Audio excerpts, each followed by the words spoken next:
டாக்ஸை ஏன் உலகத்தோட loyal creatures அப்படின்னு சொல்கிறாங்கன்னு உங்களுக்கு தெரியுமா?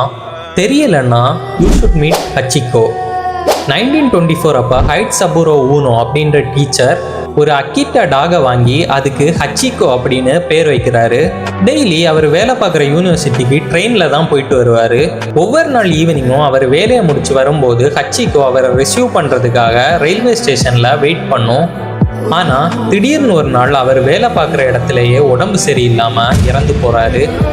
பட் எப்பவும் போல் ஹச்சிகோ அவர் வந்துடுவார் அப்படின்னு ரயில்வே ஸ்டேஷனில் அவருக்காக வெயிட் பண்ணிட்டு இருந்திருக்கு. அதுவும் கொஞ்சம் நாளோ இல்லை கொஞ்சம் வாரங்களோ கிடையாது, கொஞ்சம் வருஷமாகவே டெய்லி ஈவினிங் அவர் வந்துடுவாருன்ற நம்பிக்கையில் அந்த ஸ்டேஷன்லேயே ஹச்சிகோ வெயிட் பண்ணிட்டு இருந்திருக்கு.